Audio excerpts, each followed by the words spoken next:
Get ready to rock out with your talk out. It's the Loudini Rock and Roll Circus.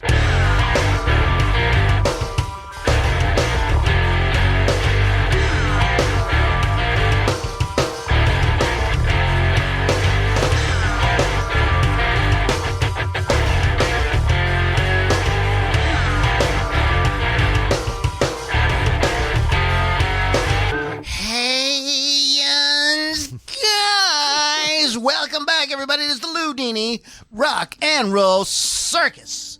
Coming at you, back in your face like bad breath. We are at you one more time, like every day, right? Right. Man, I'll right. tell you. What's the movie? Was that when Harry Met Sally, where she wakes up and says, "Where's the cat?" I think just shit in my mouth. Yeah, we all can relate. Yeah. Yep.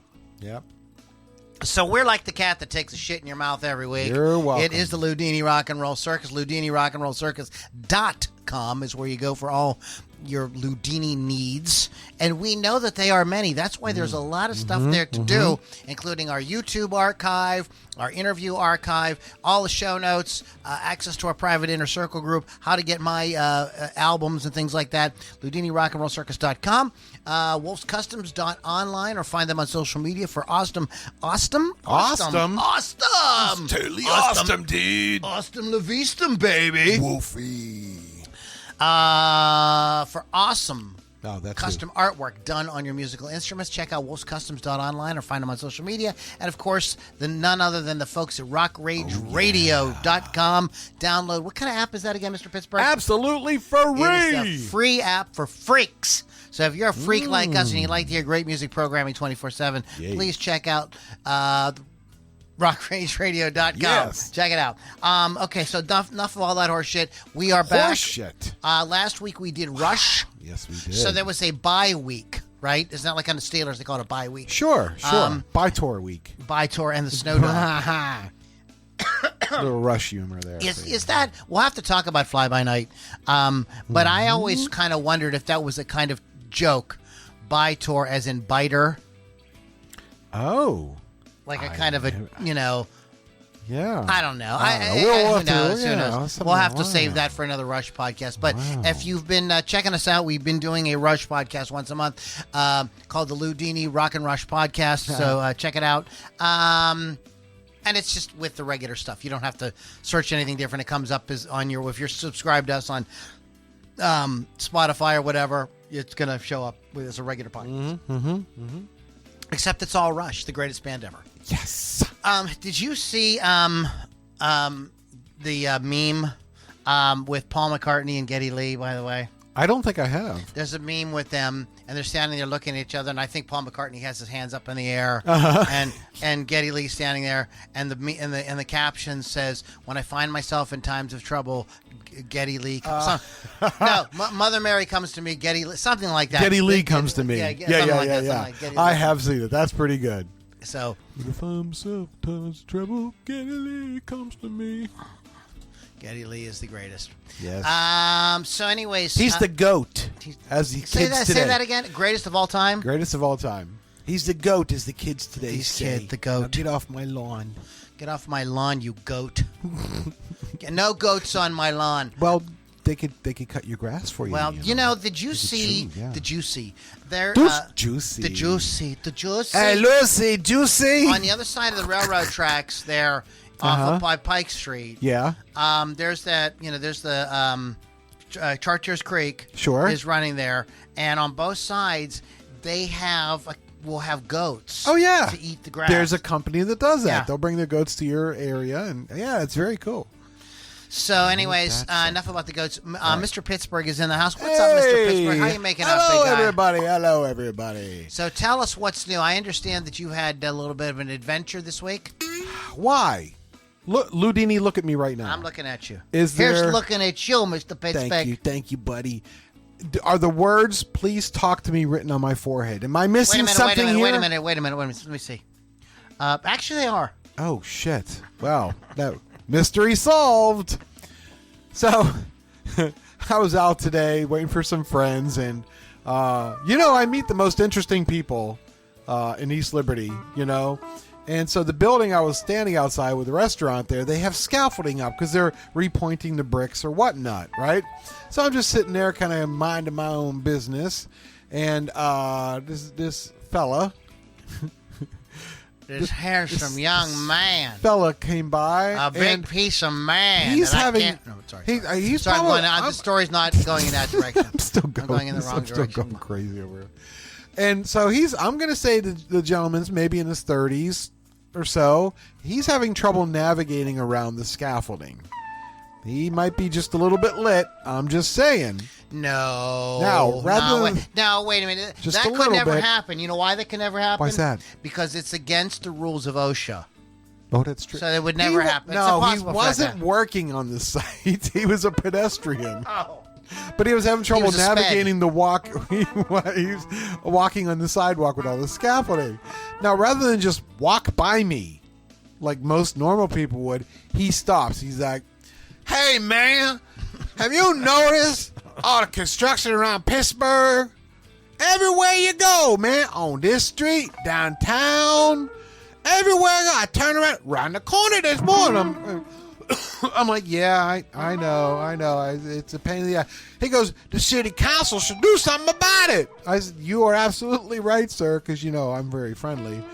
And I said, that's right. They should regulate how much construction goes on at a time. He goes, that is right. And with that, he was satisfied with that, and he left. That's not... I told you that story to tell you this story. A little bit later on... Right. A little bit later on, maybe about no more than 5 minutes or so, I'm going to smoke a cigarette while I'm waiting for my buddy. So, light up the Now, cigarette. everybody in the audience now knows that you condone the I don't use of condone it. Smoking, I'm waiting for somebody to come up to me and go, you shouldn't smoke. Because I will say, no, you shouldn't smoke. Don't worry about me. All right, anyway. So I light up a cigarette, and I'm just kind of sitting there on the little stoop area there. This guy is lit. Know what I'm saying? He's wearing a leather Steelers jacket, no shirt, pants As you do. pants that are falling off of his ass, and he keeps adjusting his belt. And I'm praying to any entity that will listen, please just let him walk by me. And he's carrying a big bag. Walk on by. Big bag. He's got what appears to be a bunch of shirts in his hand, right? Selling steel shirts. No. See, you and I think alike. No. And No, he it's stops, not. Oh, no. and he's like, "Hey, man, a man goes down and say bye. Now, I heard the word bye. And I thought I heard T-shirts in there somewhere. I'm sorry, man. I don't carry cash with me. He goes, no. I'm asking you to buy a cigarette. I'm like, oh. I He said, wants to bum a cigarette. he wants to buy a cigarette. Oh, He buy a specifically cigarette. said, because I heard the word buy in the first exchange we had. And I said, no, man. He goes, no, that's cool. I said, no, you can't buy a cigarette. I'm going to give you one. Because I know entertainment when I see it. So he lights up the cigarette, and rather than saying thank you and leaving, he's now going to talk to me. Well, wait a minute here. Yeah. Here's what happens when you I feed know, the local I know, wildlife. I know, right? That's why they tell you not to do that. I know. But sometimes it's so entertaining. And I was bored because, I'm just waiting. Hey, man. That's it. Man, I'm going to road today, man. And so do I do. No. Seriously? Yeah, man. There's an aqua work around there. I said, can't come and see me. You know what I mean? I said, no. Now, exactly. Now he kicks his bag, and I swear to God, the skeleton of an owl comes out. And I said, you're losing your little buddy there. And he spins around, looks down, and goes, he's dead. He's like picking it up and looking at it. And I'm like, number one, where the fuck did he get a skeleton of an owl? Like, it's all it's all glued together and stuff like that. You like, Maybe he's buy it into at taxidermy. oddity shop. Yeah, right? No, man, let me tell you. And he's like showing it to me, and I'm like, yeah, that's Maybe right. he's just super talented. I don't know, man. I don't know. Finally, he puts it in there, starts picking up all the shirts and shit he was carrying. It's my name, man, my Bruce. I'm like, I'm sorry, what? He goes, by the way, man, my name's Bruce. His name's Bruce. I got that. Yeah. I'm like, Bruce, I'm Kevin. How you doing, man? He goes, man, that's it. You know what I mean? I just gave you Kevin and shut down the bag, and then come around and going, you know what I mean? I'm like, you take care of yourself, Brewster, and off he went. I'm like, why? Why? For all the beautiful women that walk by, not one will stop and say, I like bearded goats. or the bald goats. The bald goats is The bald goats. the bearded goats, yeah. No, not one. I get, hey, man! Well, see, Mr. Pittsburgh, this is city living. Yeah.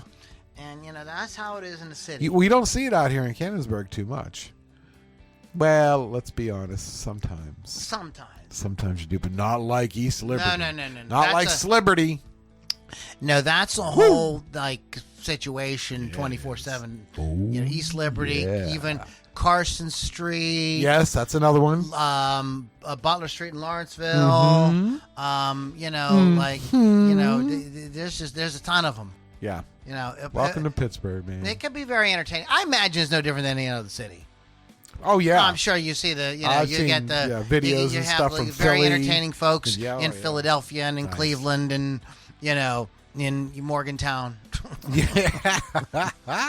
So, what else? Do you watch any movies or TV shows? No, or but you I mean you got, just come home and just sit and stare at the walls? Play your triple I play pickup. my triple pickup Les Paul is what I do. Talk to the cat, even though it can't hear me. But the daughter texted me the other day with very good news.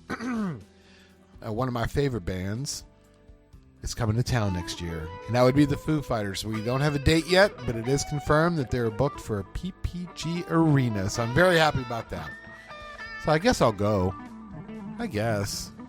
Might as well. Hopefully the sound will be better than Aerosmith. Well, that's the thing, too. I wonder about that because I've seen the Foo Fighters at PPG, and the sound was fantastic. I've seen other bands there, too, and I'm like, wow. So when you said that it wasn't good for Aerosmith, I'm like, what's going on there? You know what it was? Steven was too busy tearing his larynx. So, did you hear that they've postponed until next year? Yeah. I did hear that they had to postpone it.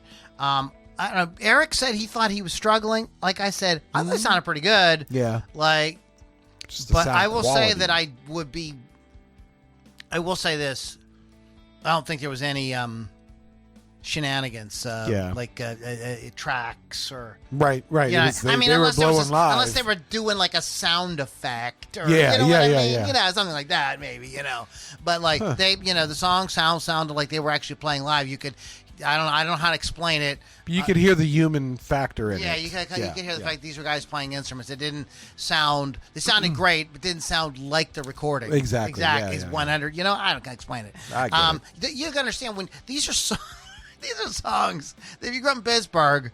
Well, probably if you grew up in Cleveland or Chicago or Right, Detroit, any of the- you heard like especially if you grew up anywhere kind of in a Midwestern kind of city. I don't know if the coastal cities are as big into classic rock, but if you grew up in this area at all, Yeah, oh, yeah. the Midwest at all, like you heard, Back in the Saddle on the radio like every day. You know what I mean? Oh, yeah, So when yeah. they play it live, you can hear that they're playing it live. I don't know how else to Exactly, yeah. explain it. It did Yeah. not sound like it Your was. brain is so used to that recording that anything like the time we were listening to I guess it was Moog back in the day, and we're listening to a song, can't remember what it was. and you're What like, was it? Was it Moog? Was that the streaming service? Oh yeah. Yeah. That's how long Moog, ago? Moog, yeah.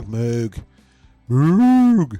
Anyway, and we're listening to this song, and it was a classic or like artist, like Styx or something. And you're like, there's something off about this song. And here it was one of those ones that they had re-recorded Yeah. to get the royalties off of. Yeah. So you can tell. Yeah.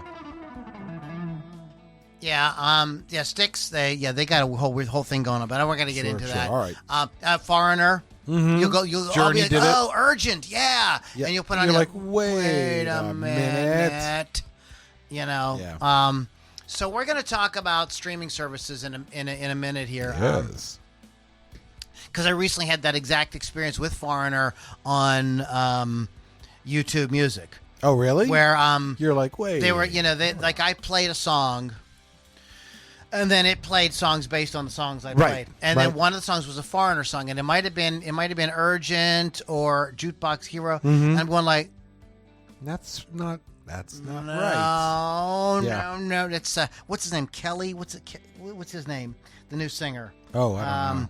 Kelly Morgan. That's not his name, but he's. It was definitely him. Yeah. Yeah. Anyways, so we're gonna get into streaming services in a minute. Yeah. What were you up to this week? You like that segue yawn I did there? sitting in there. I had to get rid of it. Been a hard day's night. Let me tell you. Huh. Let me see. Wow. Yes. Been all kind of stuff. Nice. What's been going on? I read listened to a short novel called "The Witch in the Well." Which well? Exactly. All right, then. I say that all the time. Ha! Which witch is which? You know what I'm saying? Kids today. And I would love to give you guys the name of the author, and I want to give the book a kind of real basic Yes. general review. Okay. Was it B. Author? Was she the author? B. Arthur. I knew it. Oh my goodness gracious. Here's what happens when you get older. Yep. What You happened? can't see with your glasses, And and you can't see without them. Camilla Bruce is the author okay. of The Witch in the Well. You can listen to it for free on YouTube. oh, cool. I'm sure if you don't have a YouTube subscription, there are commercials. Some of the people are complaining, "Oh my God, there's a commercial every 5 minutes." Well, you know, it's free. Yeah, It's like exactly. old TV. Exactly. Camilla Bruce sounds like a woman to me. Okay, right? Is there something you're going to tell me? Well, what I'm going to say is like the two main characters in this book, Kathy and Eleanor, are these like two, and I'm just going to speak in the language, in the parlance that I knew, grew up, we all understand. grow up. Yeah, I learned growing up. Okay. So I apologize. I'm not going to speak this in politically correct terminology. Yeah, I'm this is just sorry. Loudini Rock and Roll Circus. Exactly. So I'm just Come going to say this is a story about two catty bitches. Meow. Okay. They're just the two of the most like annoying stereotype kind of women, and like I'm really the whole book I'm like kind of baffled. Like, because if you're trying to write like a strong female characters, because you're, you know what I mean, something kind of feminist kind of, you were really not arguing your case. Yeah, very well at all. It's not, Eleanor is this like social media influencer. Okay. And she's written this book that's a kind of like woo-woo, my soul. She talks to her soul, whatever. Okay. And Kathy is a very, like, that's just stupid. And, you're an idiot. And just the kind of like, she's very, she had a bad experience as a kid and like never grew out of it. Like always maintained a kind of bitter attitude. Okay. And these two are at each other's throats. They start out as friends when they're kids. It's not the novel is not long. I'm making it sound like a lot of stuff that I'm explaining is like already set up for when the story starts. And very quickly, and it's in the first chapter, so this isn't a spoiler. Eleanor is dead, and Kathy's accused of murdering her. Okay. Now, some of this stuff would have been way more interesting. But just these are the two most unlikable characters I've ever seen, and they are pretty much the only characters, and there's a couple of peripheral characters. But it's basically those two. And there is a witch, Elsbeth. Now, the story is this. They come from this little hamlet, village, whatever called, and this drove me crazy. Every time they said it in a book, I wanted to like scream. So this was not a good book for me to listen to. Okay. The town was called F, like fart. Yeah, like that's the word I was thinking of. Like fuck, like F. Oh, there it is. So like every time they said it, that drove me crazy. And anyway, so like a gazillion years ago, this witch, Elsbeth, was thrown into this well and drowned. Oh, okay. So this my. well now has all this mystery around it, and some people have committed suicide there. Wow. And there's been different disappearances and blah Okay. blah blah blah blah. So okay, that's the sort of setup. All right, Mm-hmm. and so this Kathy is like this this like pissed off woman who is and feels like Eleanor's stealing her thunder because Eleanor wants to write a story about this woman and Kathy wants to write a story about this woman. And they're like, and they just they act like children, and so this did not go very well for my no complaining diet that I'm trying to be on. Okay, and I should have just turned it off. But did you? I did No. not because it caught my interest just enough to go like, well, All right. I kind of want to see what's gonna Yeah. happen. Like it was. Do you ever watch a movie and go like, "What's gonna get good pretty soon? Yep. It's gonna get good." It's got now. It's got now to. it's gonna get now good. It's, okay. No. Yeah. And I'm in the minority. If you pull this up on YouTube, you'll see that there are reviewers that love this book. Me not so much. Yeah, me not so much. It okay. was- but anyways, so I'm learning. Although I did not learn, it did put like kind of a poop on my week. Just because every time I listen to it, it really was just not fun. I was just Yeah. aggravated. So don't do that to yourself, everybody. Don't. If you're not liking something, just give it up. Give It's it up. okay. Go find something. Yeah. There's no like a. It's just a thing like we were raised with, right? You have to finish your Stick it pod. out. Stick it out, Yeah, exactly. even if it sucks. You know what I mean? Like. So The Witch in the Well. I watched a classic. I watched Easy Money with Rodney Dangerfield. Yes. And I think this is Joe Pesci's first movie. Oh, wow. Or one of his first. Okay. And you see the Joe Pesci character in the movie. You really, just the way he talks, you see the beginnings of Tommy from Goodfellas. yeah. It's great. It's great. If you haven't seen it in a while, go watch it. It's super fun. It's got a great song by Billy Joel. And it gets played in the beginning of the movie and at the end. So, but it's a very cool song Okay, called Easy cool. Money by Billy Joel. It's very, very good. Like I said, I did pretty well with my no complaining. I'm getting, but I did this kind of put That me into whole- like, eh. yeah, audio. So I'm like, we're working on it. We're getting better. Sure. One of the things I noticed too, like with this is, looking at reverb, and I get like indignant Okay. over like. Oh, yeah. Over people like some of like the prices they ask for certain things, what I mean. And sometimes like one of the things that's like okay, I'm complaining, I got to shut up. But just real quick, seriously, would it hurt you to put a description of what it is you're selling? They'll have some effect pedal. Some effect pedal called the sweet box. Okay? Yeah. And like and all they'll say is like, look it up if you want to know what this is. Well, I'm not doing your work for you. Yeah, and they want like $439 or something. Yeah, And this is like, yeah, so like, and then I find myself kind of like, so being aware of this though has made me kind of like pick up on things that I like do that I don't think are healthy, and I Yeah. think are contribute are like. With putting a damper at times on my joy in life. So like when I look at reverb, I don't want to be like judgy about. I'm trying to take the attitude. Well, if he can get $3,900 for a 1987 Aria Pro with the neck broken half, Sure. Well, God bless him. God bless him. I mean, Good I luck really with hope. that. I hope he does. Hoping he pay his mortgage and put his kids through college. Yep. Yep. So I'm trying to have that kind of attitude about it. Oh. Yeah, you have to let it go. I remember back when Craigslist was before Reverb, before Marketplace. I used to buy and sell and trade on Craigslist, and I would get so mad when the description was wrong, or it obviously was a fake. So I would send them emails, and finally I just like, it's not your job. If somebody gets taken, it's on them. You're not the Craigslist police. I know. Somebody did that. I belong to a couple Chibson groups on Facebook, and somebody's like, yeah, I saw somebody selling chips on eBay, and I immediately reported them. And so you know what I did? I know this is such an asshole thing to do. Here we go. I was that guy because I was like, fuck you. So I reported his post to Facebook. Oh, wow.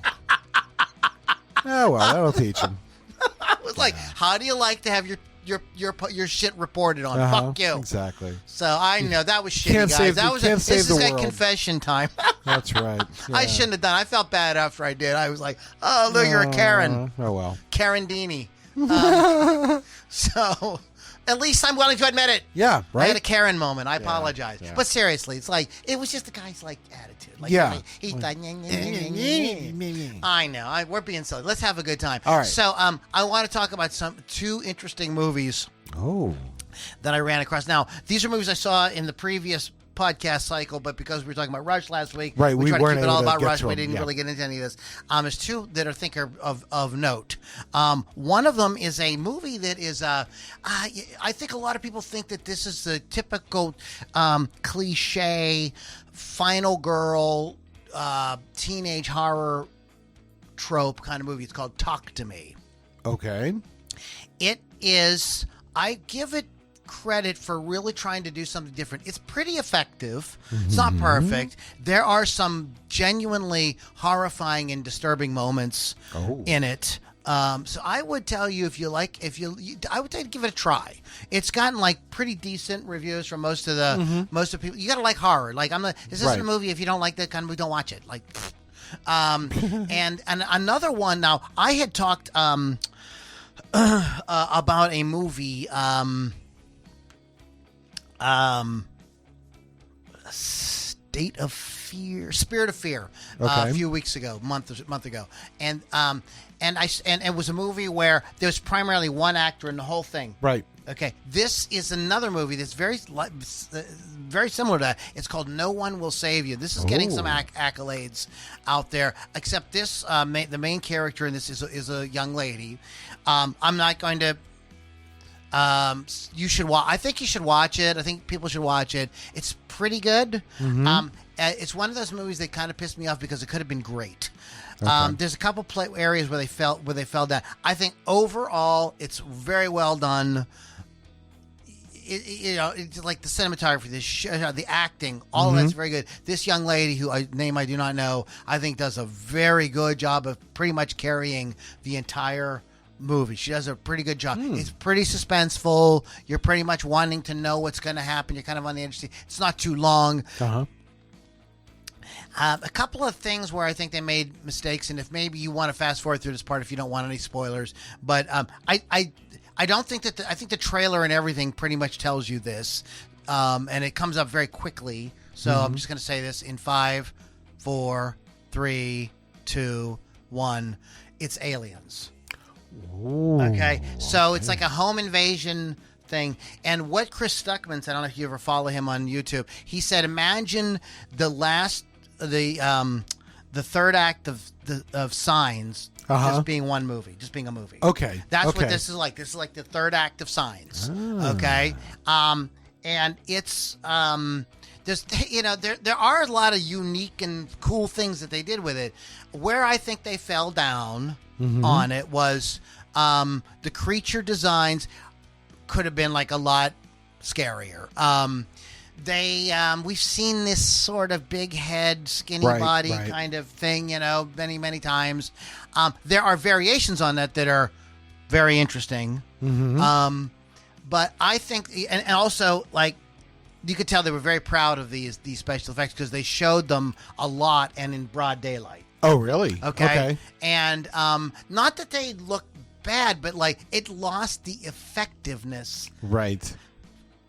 This is, I think, like, I think what they, if I could, and I can't, I could go back and do all the post-production on that movie, I would create aliens that were very amorphous, kind of like just gross tentacles and weird teeth and like, you know what I mean, and not let you really understand what it is. Like in the movie Alien, where you really don't understand what it is you're looking at for like 90% of the movie. Exactly, right. You're like, what is this thing? It's horrifying. I can't tell what it is, and that's part of why it's so horrifying. Yes, because you're not exactly sure what it is. And I think that they should have gone. And I know I'm not the only one who feels. Chris Stuckman said this, and some other reviewers said it's sort of like crap. Like it would have been like fucking amazing because everything else about it is really killer. But the creature design and like how they did it was just like they just I don't thought it was handled properly. My opinion. Right, But I'm not saying it's a bad movie. Sure. And you may fucking like it because and it isn't. And I don't want to tell you like the aliens look, okay, they're just like E.T. or something. No, they're not. They're way scarier than that. They do a good job at times of really there's different what's the word I want? Iterations of these things. Okay. So they're not all the same exactly. Right. It's pretty good. PG, pretty good. Oh, okay. Not G, great. Right. Okay. Right. Okay, there you go. So I did not know this about Mr. Pittsburgh. I found this out that Mr. Pittsburgh is a bit of a Lord of the Rings nerd like I am. Oh, I love it. Yeah. And I ended up I got sometimes you want comfort food, right? Sure. And I return to those stories probably once a year. At least. Now, do you read them, or are we talking about the movies? The movies. Okay, yeah, I'm the so same I had way. to. So I got on a kick. I was like, it was a few weeks ago. I don't know. I need something. I don't. Maybe I was feeling stressed about something. And I didn't want to. I didn't want something I didn't know what was going to happen. You know what I mean? I wanted to know like it was all going to work out okay. Like you said, comfort food. Yeah. I put on Fellowship of the Ring. There you go. And watched it over the course of a few days, and they're super long, especially the extended Blu-rays. And then the Two Towers, then finally Return of the King, and I stumbled across a channel on YouTube called Prime Theater, and he just happened to this week release a 3-hour Lord of the Rings retrospective. Oh, really? Where he gives you a lot of behind the scenes stuff. He picks out some of the highlights from the special features on the Blu-rays and everything, and he kind of gives you the timeline. He talks about the excitement that built around it and the press around it, and and he goes through each of the movies. It was cool. Very, very well done. I got completely sucked into that, and really, I thoroughly enjoyed it. And when he gets to the end of Return of the King, and they I got just him talking about it got choked. Yeah, of course. I'm getting choked up. Yeah, get invested. Yeah. That's how good this stuff. One of the things he brought that was really interesting was some of this I had heard before. For instance, in the novel, have you read the novels? No, never read the novels. Yeah. In the novel,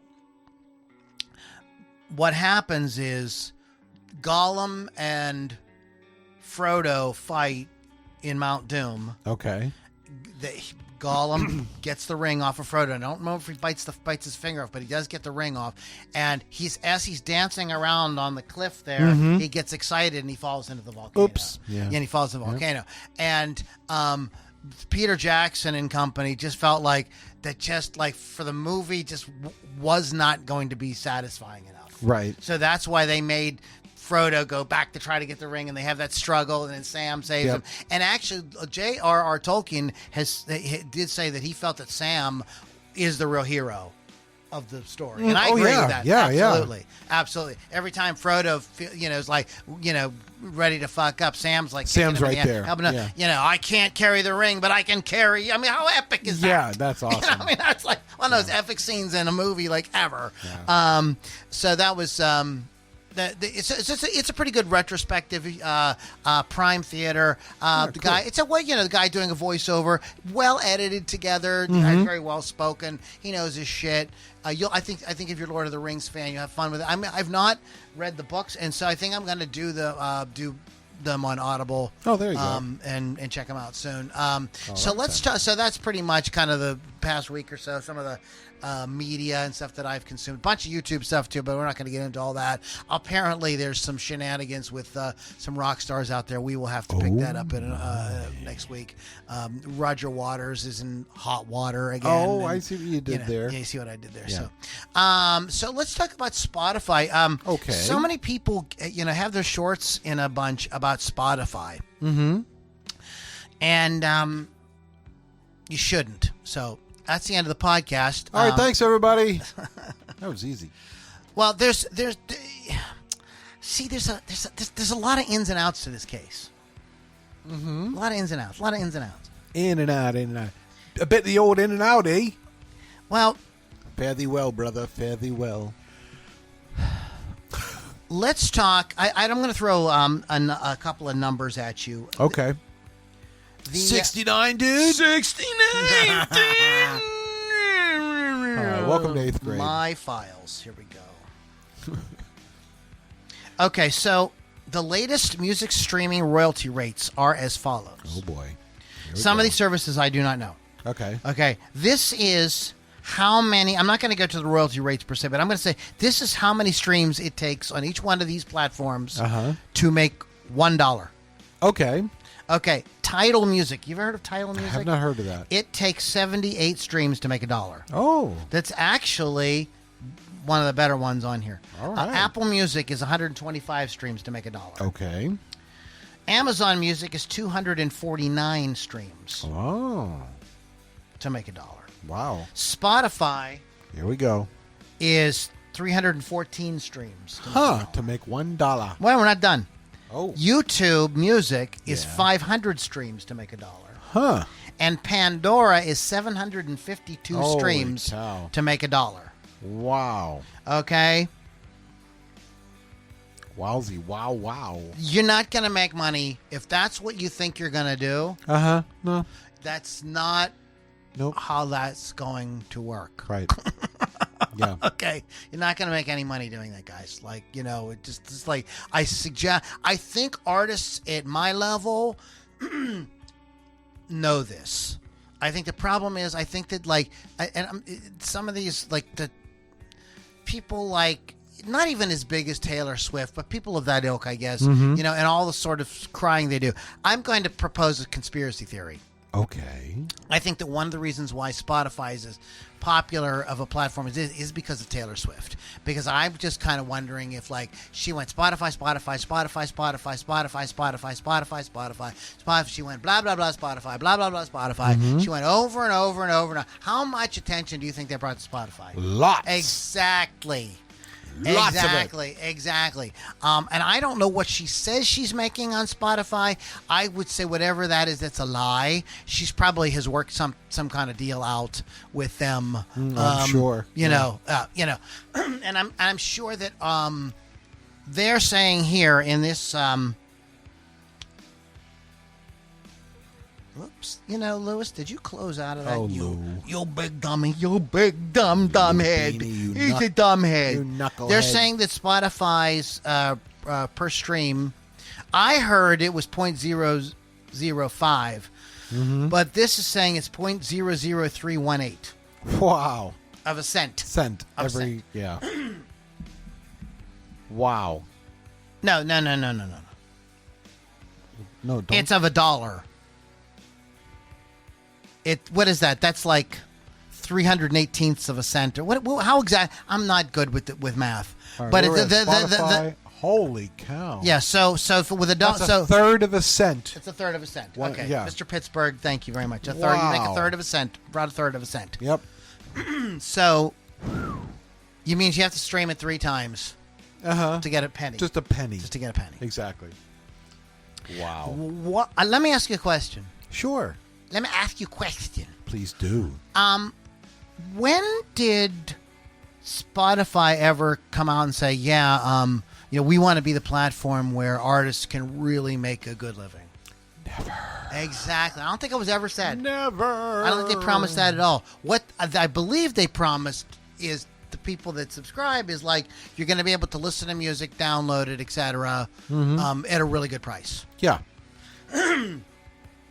The person paying for something and the person getting paid sometimes do not have the same agenda. Right. Right? Yes. Doesn't work that way. They not, you know, it's not like, you know, Spotify is trying to do one thing, artists are trying to do another thing. This is very similar. I think this argument is very similar. And I probably should have got some other people on here to argue against me on this. But I think there's so much hate towards Spotify that, like, I feel like y'all, it's not that I'm in the pocket of Spotify. I'm not a shill for Spotify or anything like that. But I'm always like one of these guys that, like when everybody's dogging on Donald Trump, like, I'm like, I want to put my hand and say, wait a minute. And when everybody's dogging on Bill Clinton or what I want to say. No, wait a minute. When everybody's dogging, you know what I mean? I'm always the guy who's like, when I hear a bunch of people dogging on something, Yeah. I want to go like, wait a minute, because I don't think get that the like other side of the story. there's always two sides to every Right. story. Number one, number two. The human experience is extremely nuanced and diverse and everything, and like none of it can be summed up in a fucking Facebook meme. Right. Okay, you just Right. can't. Like, just stop looking at a meme and thinking that like now you know dick. You know what some person to put a point of view across, cleverly put a sentence together with a funny picture to get Right. you to think something, and Yeah. that is it. You've been manipulated. Yes. Period. So what I'm trying to do is say that like there's just another way of looking at this. Okay. So Spotify is not in the business of helping you make money in the music business. Correct. The idea that you make any money from it is kind of incidental. Mm-hmm. You have every right to not put your music on Spotify. Just don't put your music there. If people stop, if What? artists putting their music on Spotify, Spotify would go away. What? They don't have to? No. I know it sounds crazy, right? Yeah, right. Listen to me saying crazy talk. You silly. This is very similar to the argument, and I think that we might have to do like a podcast on this at some point.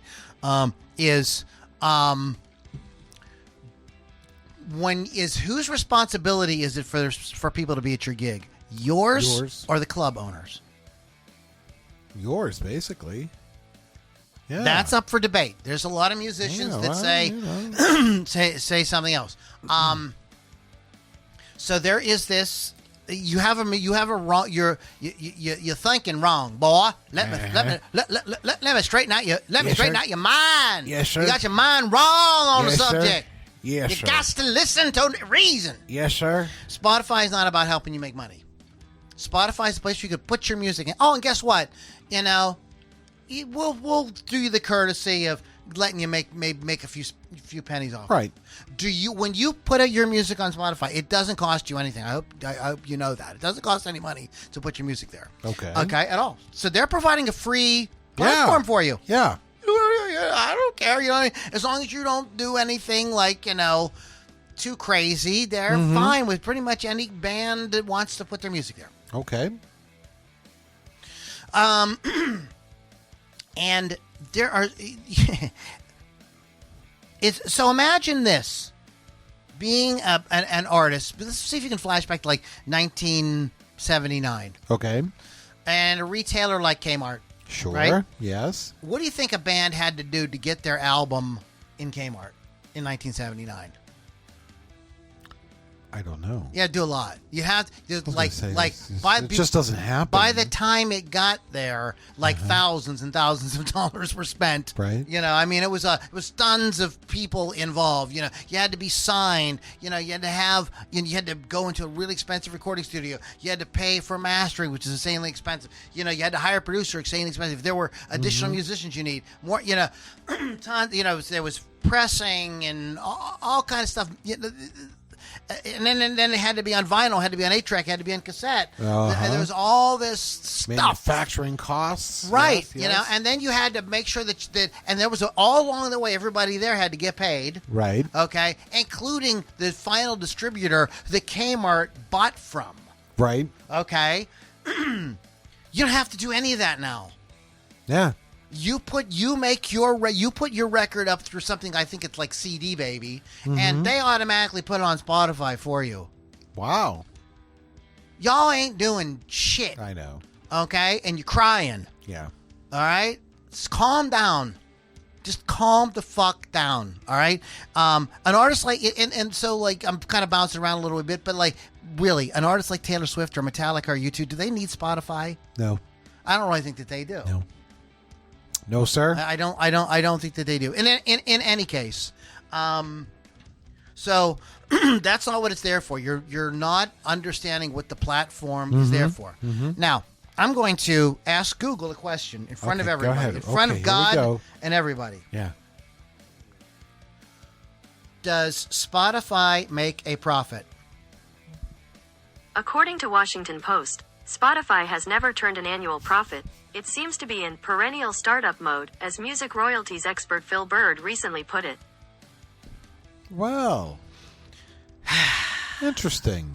They Fascinating. don't make any fucking money. Yeah. So how are they going to pay you? You're lucky you're getting anything. Boy, I'm sorry. I don't mean to yell at you.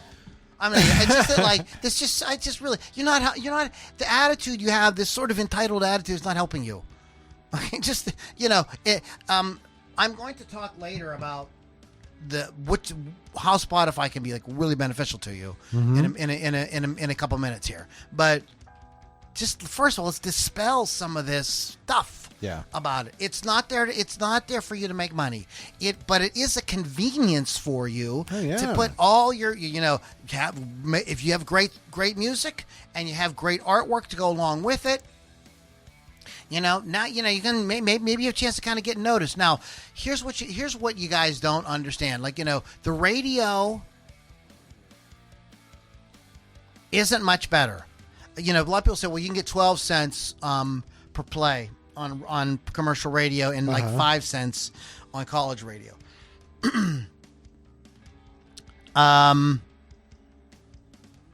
It's 12 cents on commercial radio and 6 cents per play on college radio. I'm sorry about that. I did that wrong. However, you still most independent artists aren't getting played on the radio anyways. Right. The people that could leverage Spotify the most, that have the are those guys, they're the artists that aren't really going to get much. Yeah, okay. Well, the Homegrown show plays this every week. Congratulations, you're making 12 cents a week. Yeah. Now let me explain to you about that 12 cents, because it's not all is not as it appears to be. The 12 cents before it can make it to the artist. Right. Where's it got to go? Technically, they say it goes to the songwriter, but that is not what they really mean. It goes to the person who owns the publishing of the song. Correct. Which may be some corporation. May have nothing to do with the artist. Do you ever heard of a guy named John Fogerty? Oh, I've heard the name. Sure. Heard of a guy named Jimi Hendrix? Oh, I've heard These that are guys name. that made no money off their fucking music. Oh, my God. Okay, because somebody else owned all the shit, and those are two of the biggest rock stars in the history of rock stardom. Right. All right, and if you ever watch the television show, you can find it on YouTube now. Behind the Music, there are every other episode is some story of some artists that they had these big songs, but they couldn't make any money from them because the publishing was all owned by somebody else. Exactly. All right, so you're not there. You're not going to see that. So the radio isn't all that much better. Also, radio is a much more of a closed system. This is much more like the Kmart thing that I was saying before, because now you're dealing with with the case with the radio. I mean, all radio now is 90% of it is owned by big corporate entities. Yep. Okay, so you got to get in with the corporation, or if you're going to get fucking played, and played enough that once a week on the Homegrown show until another band smoozes the DJ, gets on the Homegrown show, isn't really, that isn't enough to. Let me, Mr. Pittsburgh. Yes, sir. Do you remember having this experience? An artist who was pretty good, but maybe you didn't really love all their stuff. Sure. Somebody like Phil Collins. Sure. Okay. Would come out with a song like, remember the funny song he did? It's no fun being an illegal alien. Something like that. Okay, you know what I mean? You know what I mean? So that song would come out, and you would hear it on the radio station, and you might be at that point like, man, that song sucks. But they kept playing it. Yes. They kept playing it, and you would be listening because either you were just cruising around with your friends and listening to the radio, or you wanted to hear the new Van Halen song. Right. So you have to sit through. And what started to happen? Pretty soon, you ended up knowing all the words. Illegal Alien by Phil Collins. You knew all the words. You know exactly how it went. Yeah. Okay? And then fast forward 30 years when the scene is all different and you're an older person and everything, and now you hear that song and you probably get a big smile on your face. Yeah. Thinking about that. Yeah. I remember, Okay. All right. Okay. But that took hearing that song over and over. Like, you have to hear it to fucking death. Right. Okay? You don't just hear it once or twice and go like, it doesn't work that way. Yep. So you're not able to get that, to try to get that on the radio. I bet nobody listening to this is ever going to be as big of a rock star as Phil Collins. Right. Maybe you will, and I hope you are. Yeah. But it's unlikely. God bless you. It's unlikely. We should do a podcast on really kind of the percentage of people that actually become true rock stars. And I also think probably the percentage of people that like ever made any serious money off of this is probably a lot smaller. Yeah, exactly. Than you think. It's probably a lot. Again, watch the television show Behind the Music. You can watch it on YouTube now. I don't think that busts some myths right there about the music business.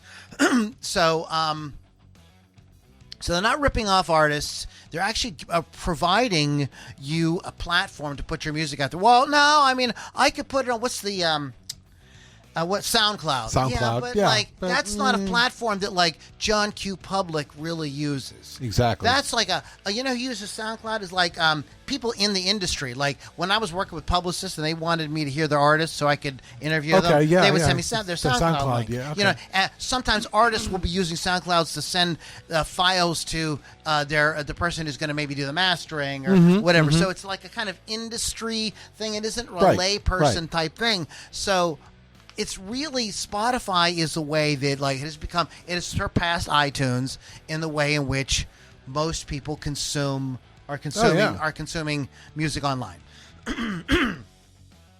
And remember, it's paying you more than Pandora or YouTube. Yes. All right. And it doesn't make any money. Right. And it's totally free for you to use. Mm-hmm. Now, how do you use it? Oh, that's the question that's now. the thing. Like, stop with the money thing. You got to Spotify doesn't make any money, but they are playing the long game. Mm-hmm. You need to play the long game. This is how you win in this industry, is by playing the long game, not by going like, well, I got 1,000 people that download my song, and so I made $1,000. Whoopee me. It doesn't. No. You got to. This Spotify, therefore, like Instagram. Yeah. Like TikTok, like YouTube, is only one part of your overall marketing strategy to get your music out there and to bring fans in. It's only one part. It isn't the end all be all. And you still, if you're gonna make money in this as an artist in that way, you're going to have to sell physical shit, which means you're going to have to sell merch like T-shirts and stuff like that. Or concert tickets. Exactly. You get people to shows. All right. So you need to start thinking right away. Well, like Spotify, it's cool if I make a few. Like, you need to kind of write that off. Right. And look at how you can leverage Spotify to build your audience, to get people to do to make other choices that you want them to make. I'm not here to teach you that. There are people that can teach you that. There's some people that are really good at it. Leah McHenry, Tom Hess, John Ojaka, Carlos Castillo, Damian Keys. I discovered a new guy who I put a link to in the show notes. I'll talk about a little bit later on. But he's, and there's free information. A lot of these folks, are selling courses and everything like that. I know you're broke musician. You can't afford to like take a course on how to do something. But how many vintage guitars do you have again? Right. Excuse me. So you can find most of this information, or a lot of it, at least a lot to will like take you a lot farther than just sitting there twiddling your thumbs while waiting on Spotify. Yep. Just for free on YouTube and on TikTok. There are people that have teaching videos that will give you hints and tricks and tips on how you can get a little bit more and use Spotify for something productive. Okay. You need, again, as I said earlier, you need to think of the long game. Your record label thinks of this as in a long game. Sure. They aren't like we're gonna just get the song out as fast as we can and get it to the middle. They're not doing that. They've got like a whole strategy. Like a strategy might be this originally is to release the song or your album to your list. You don't have a list, do you? See, this is your first problem. Oh. Okay, so get a list. Release it to your list first. Get them to like maybe sell them a thing for like $29 where they get the CD, the cassette, T-shirt, shot glass. Right. You know what I mean? Yeah. For something like that, you send them a really cool package, thanking, they're paying full price. They're going to get some extra shit, whatever. Yeah, exactly. Okay, and then maybe you use some marketing to get some people to maybe get the CD at half price or something like that. People that are not on your list, maybe 3 months later you start that. Right. Then in another 3 months, maybe then it shows up on Spotify. And by then you're already working on the new record you're going to be putting out in 3 or 6 months or whatever. Yep. So you have like a little cycle going, and as you do that over time, you build. That is a whirlwind, like very quick strategy that I learned from John Ojaka, and I did not even put all the parts in, but you get the basic idea of what we're talking. yeah. It's kind of like a movie release, right? It comes out in well, they don't do this anymore, but traditionally it would come out in the theater, right? Mm-hmm. All right, and then after it had its run in the theater, they could make as much money as they could. Then what did they do? They'd release you could go buy the Blu-ray or the Exactly. DVD or whatever, Yeah. okay? And then it would show up on in the video stores, but now then it would show up on streaming. Right. Okay, now I know there's movies released directly streaming and stuff like that now, but the traditional cycle is that, and that way they maximize every aspect of the audience's attention. Mm-hmm. They know that people who saw it in the theater really loved. There's going to be people that are going to some of those people are going to go buy the Blu-ray. You know what I mean? Sure. You know what I mean? Sure. But there's going to be those people that are going to wait to streaming, but that's okay because Netflix is going to license that movie. Yep. They're going to license it, and so the movie's going to make money yet again. Uh-huh. So do you want to be? So that's just an example of a strategy. You apply that how you want. I strongly suggest that you do some research on your own on this. This record store versus Spotify and radio versus Spotify. Mm-hmm. This is so interesting because I think when you think of Spotify, Mr. Pittsburgh, yes. do you think of Spotify more as a radio station or more as a record store? Record store. You think of it as a record store? Yeah. Okay. I think that here's the way I think of Spotify. Imagine if you could. I'll use a Pittsburgh reference. You could get down to Ides. Okay. Remember Ides? Yeah. Get down to Ides, and you could take Ides with you everywhere you went. Yeah, exactly. And then you could ask the store clerk as you took the record store with you everywhere you went. Could you play a mix for me? Uh-huh. Yeah. They play a mix in the store. Yep. Or they play an album in the store or whatever. Yep. So Spotify is kind of like that. Mm-hmm. They've taken that experience and made it so convenient for you to the point where you can even be the guy behind the counter programming. Oh, exactly. The list of songs that you want to hear. Plus, you can get all those records that you're listening to. Mm-hmm. Mm-hmm. It is a music lover's heaven. Oh, yeah. Absolutely, it's an absolutely a music lover's heaven. Did it change how artists get paid for the music? Absolutely. Mm-hmm. It did. Sorry, you have to figure something else out. Like,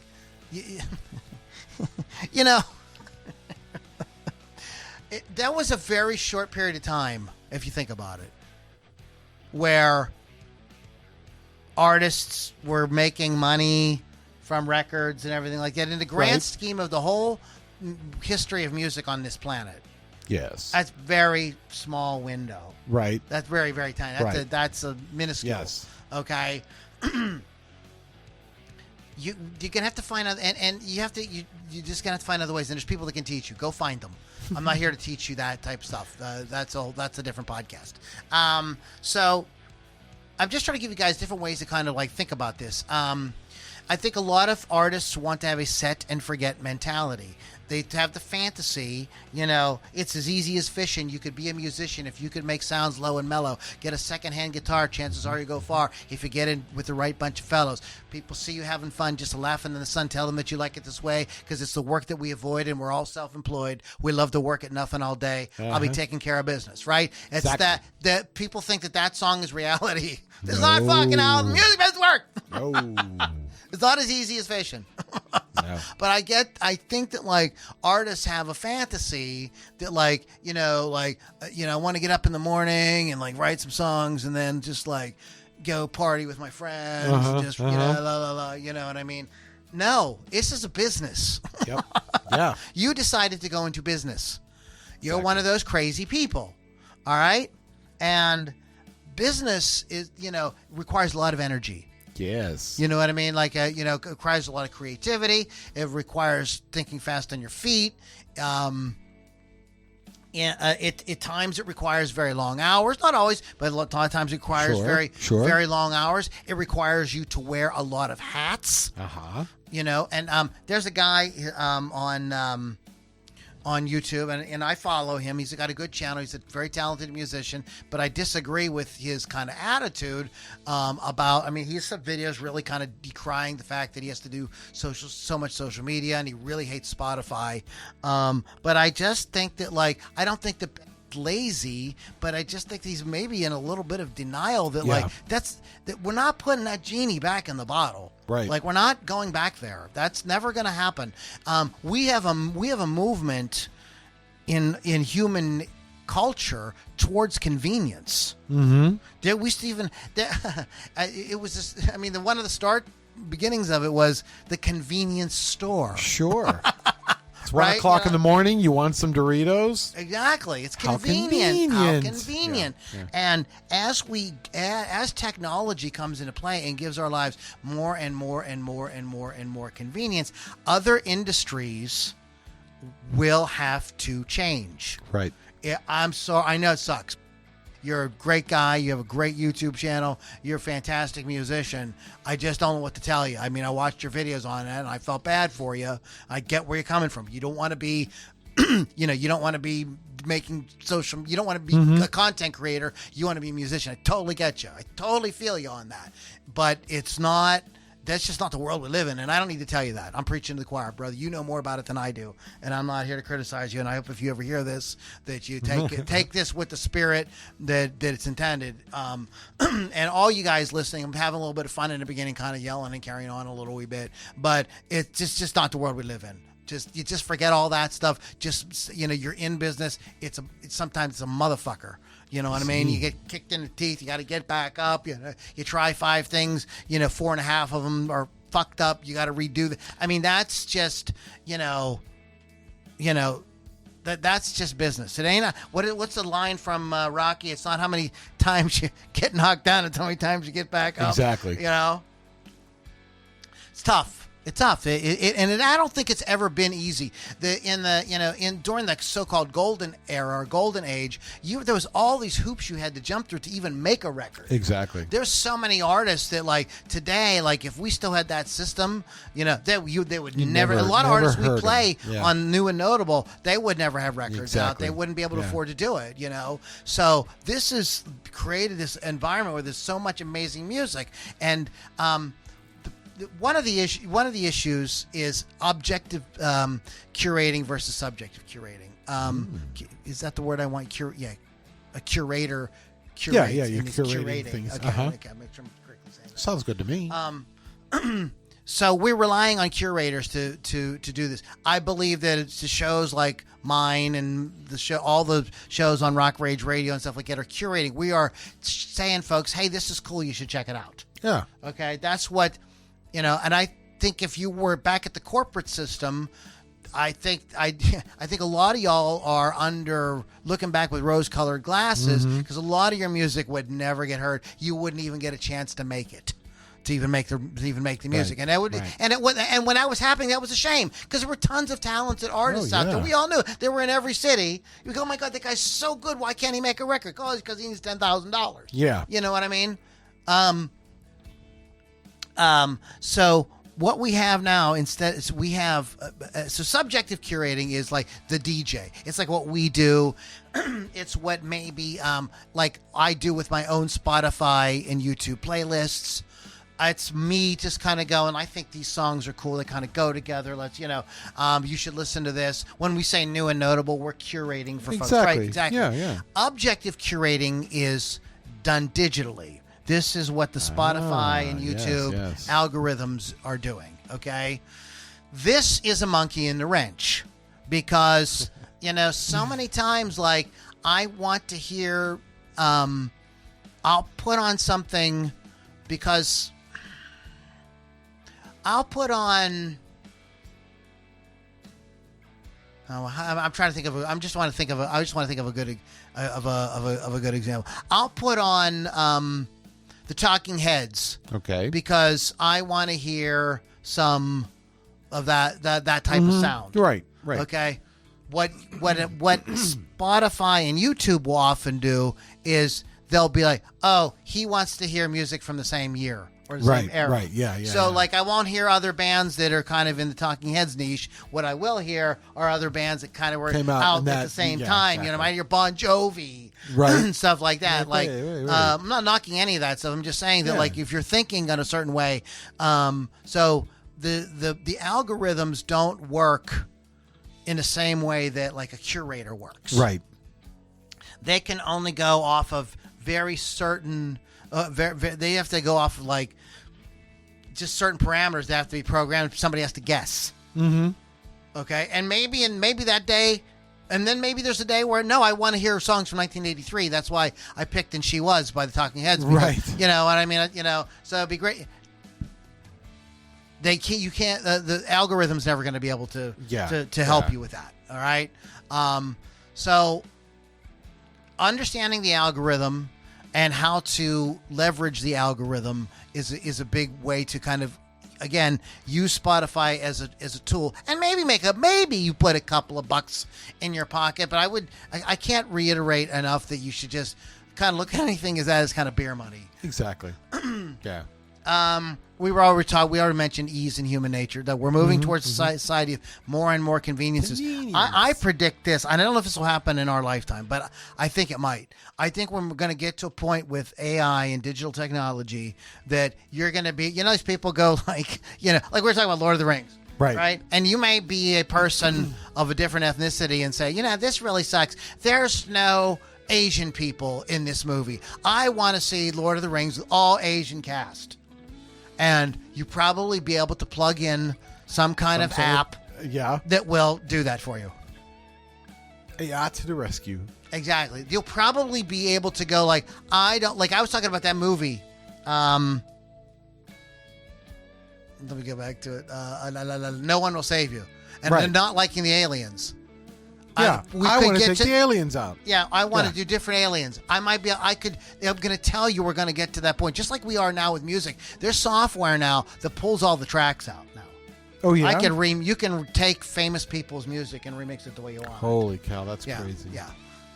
That's how they're fixing. I should be slapped. You don't fix a Beatles song. You don't fix the Beatles. That's how they're you remixing manipulate some of these Beatles songs. They're using this technology.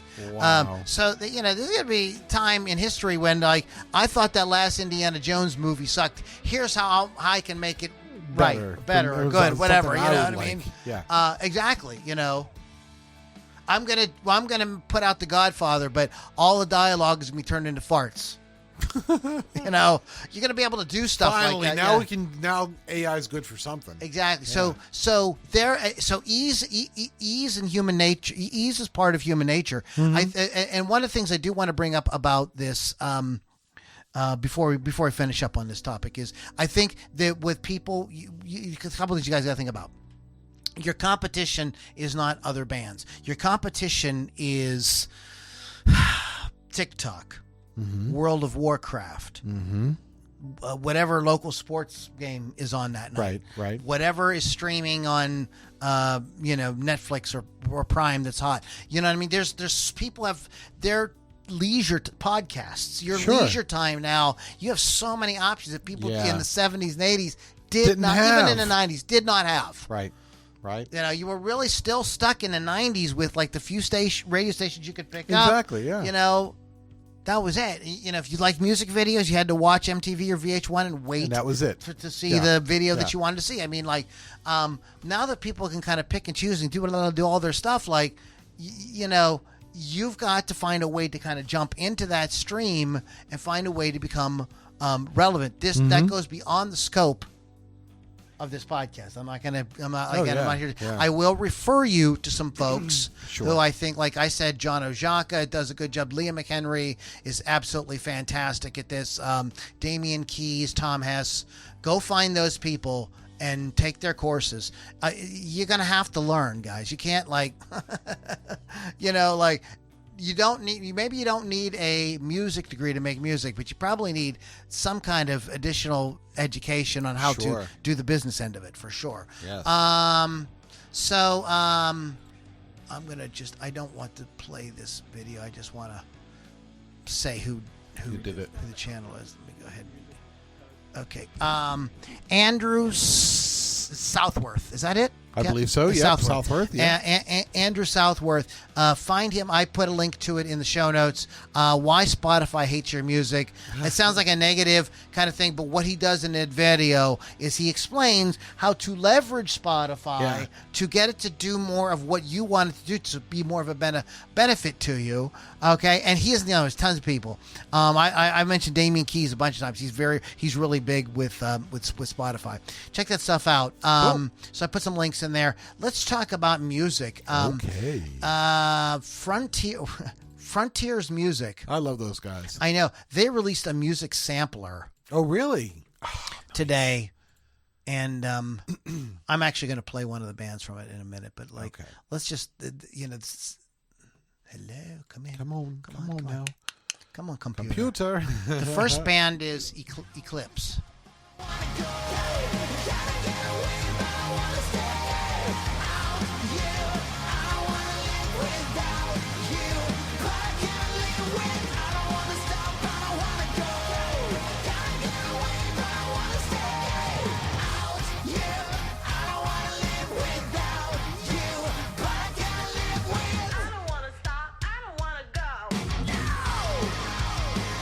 Pretty cool, huh? That's catchy.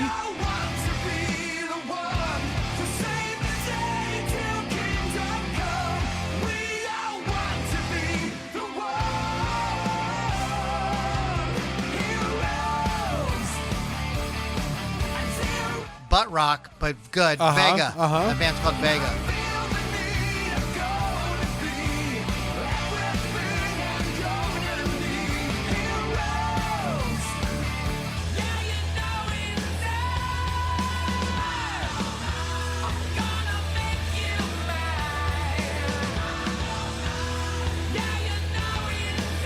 This band called Blackbird.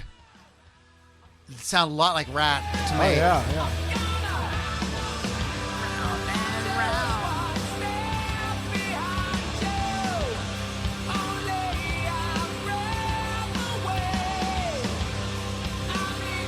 Big background vocals. Ronnie Romero. All right.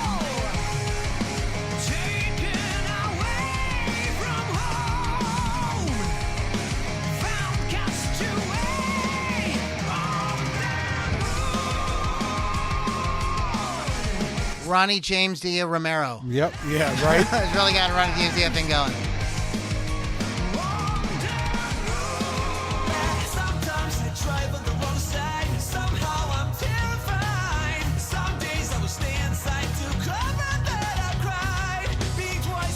These guys are called Seventh Wonder.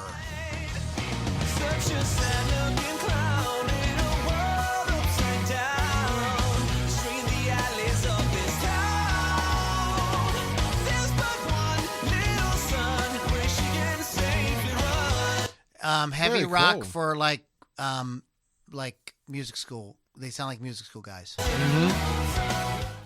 have Very all the, you know what I mean? It's very, technical, it's very kind of yes. technical. Good. No, all good stuff. Yeah. Good stuff.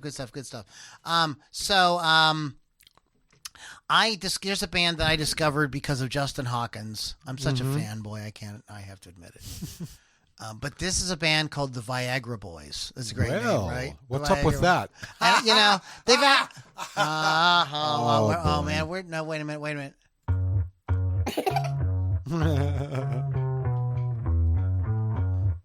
Hey, Mr. Bassman.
Horrible guitar noises is what the Yes, caption yes. says.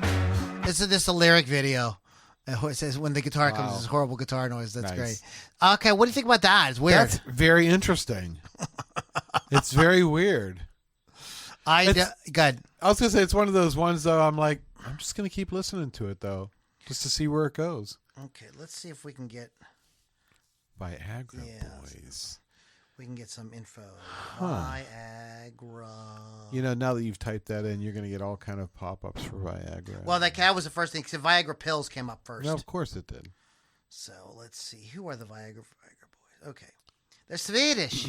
Oh, yes, that's right. Viagra Boys is a Swedish punk band formed in Stockholm in 2015. Lineup currently consists of American lead singer Sebastian Murphy alongside Swedish musicians Linus, Elias, and Heinrich and Oscar. I'm not going to pronounce the last names. All right. The band's lyrics are known for using satire and dark humor to criticize right-wing populism, hypermasculinity, and far-right conspiracy theories. Okay. All right then. Interesting. They are a big boy.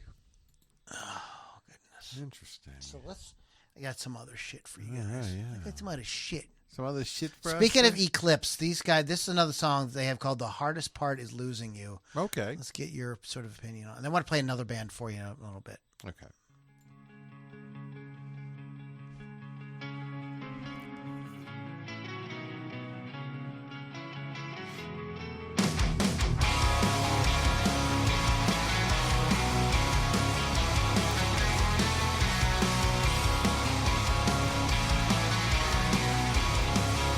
They say I can't go on doing things like this. They say I can't go on being such a bitch, but I just can't get enough to kill the pain. They say they're sorry and that they understand. They say they're sorry and there is still a chance, but I just can't get enough to stop my face. You know the hardest part is losing you. I don't ever wanna live without you. I don't ever wanna feel the pain, the guilt, the fear. You know the hardest part is losing you. So the hurt can never reach you. Should never have to feel the pain, the guilt, the fear. You know the hardest part is losing. Hardest part is losing you. I think that if I had Wow. my way, that'd be a hit. Yeah. I mean, that's like a Very catchy. This is really good. Yeah. I thought it was really fucking good. Eclipse. Okay, so we have to go over to here now Okay. and do something Sure. kind of weird. All right. I'm so sorry I had Crazy. to put you through this. This is a band called Paris Monster, and I Okay. like this guy's voice a lot. Unfortunately, there's no guitar. What? Yeah, but there's bass, so it's okay.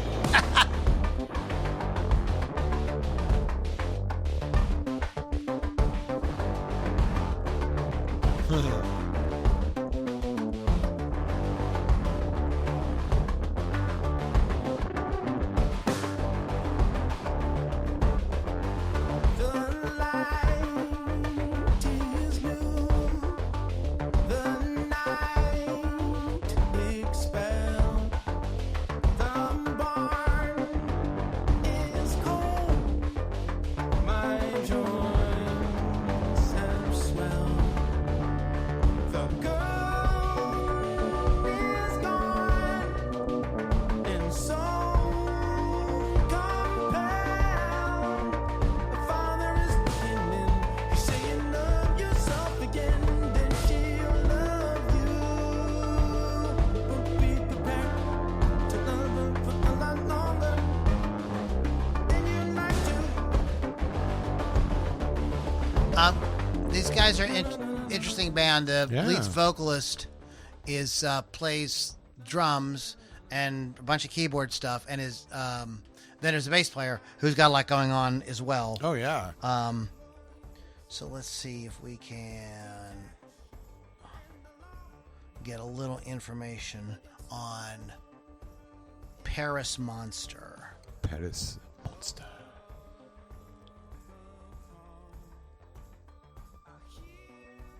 Paris Monster. Musical artist. Well, really? I thank you for. Oh, let's see. It clears it right up. All right. Oh, God, I can't read. Oh, boy. Getting old sucks. Yeah, dude. Nothing is opening anything. Don't you just love when that That's happens? lovely.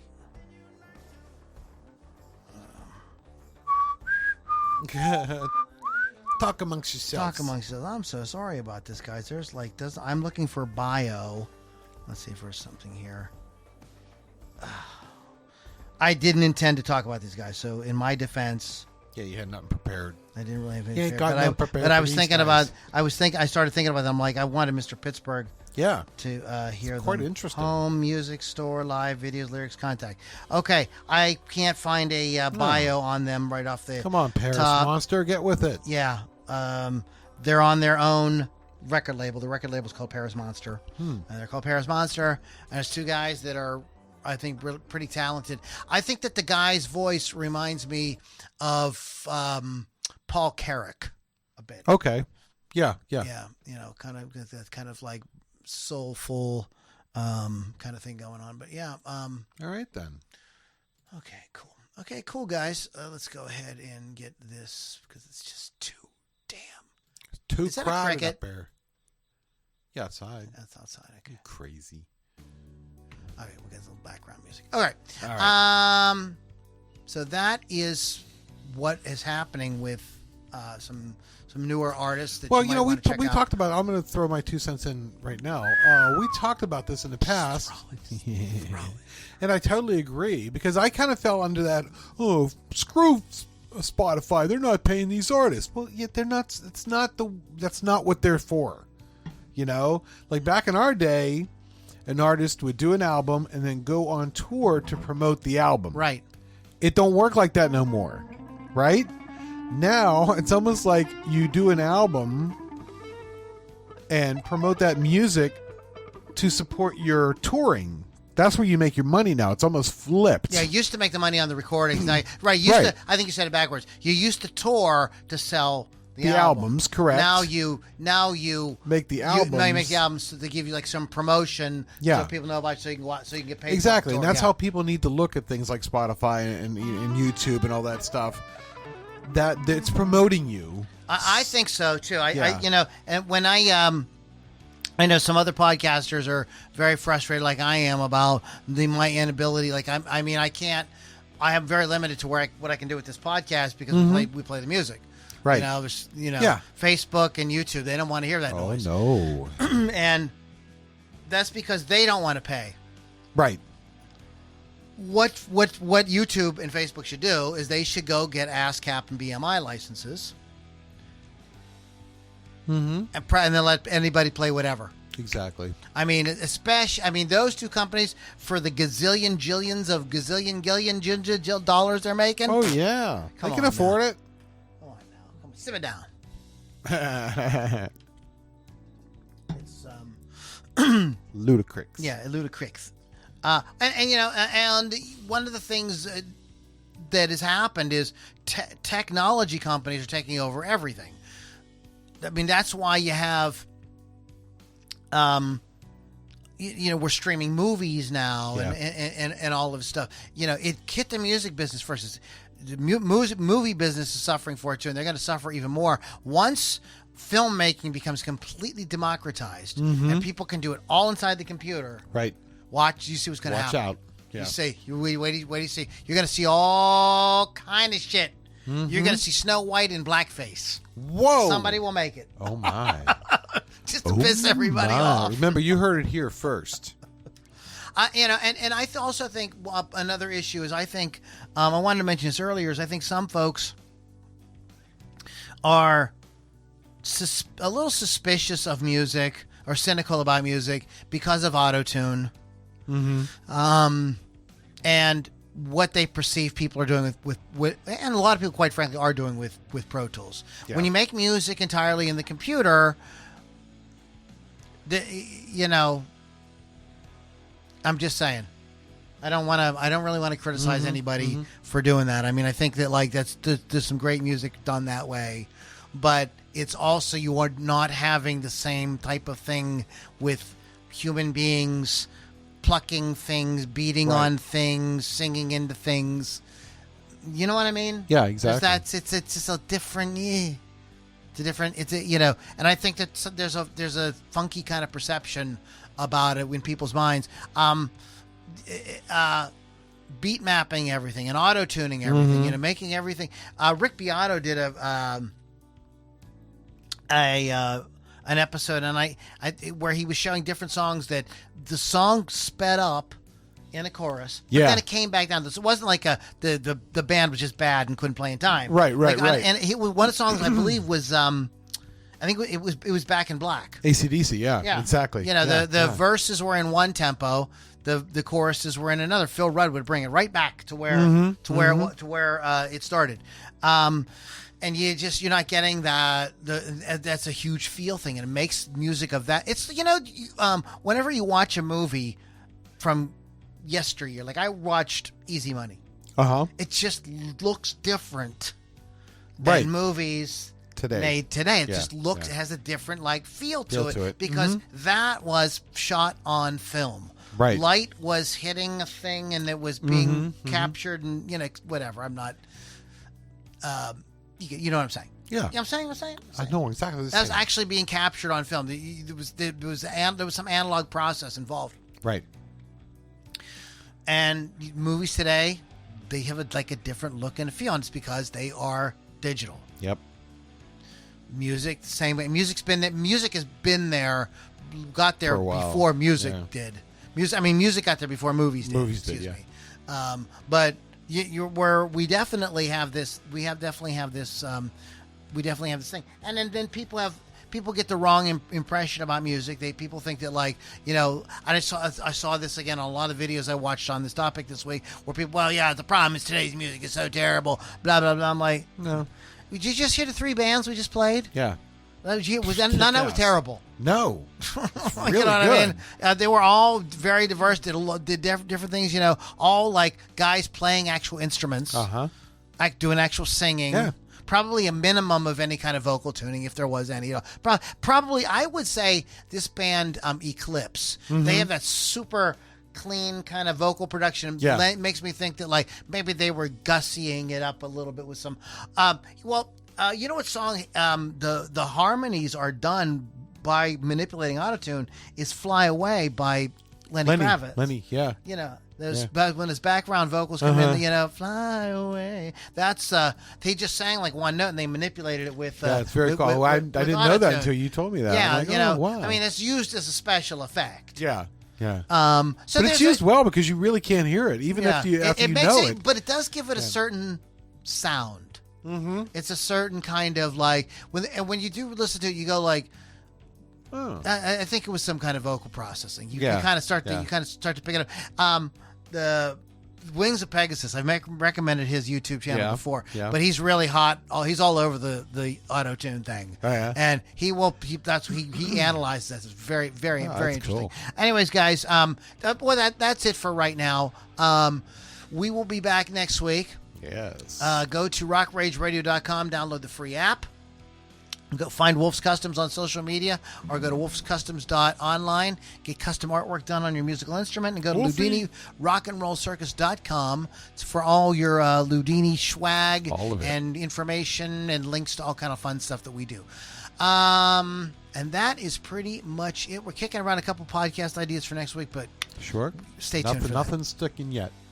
So come back and see All right, us. Mr. Pittsburgh, any final thoughts or anything you'd like to add before we get out of here this week? I want to quote a great man. This man told me this today, and I just want to share it with all of you. Hey, man, Kim got older. Thank you, Bruce. Catch y'all in the next Loudini Rock and Roll Circus.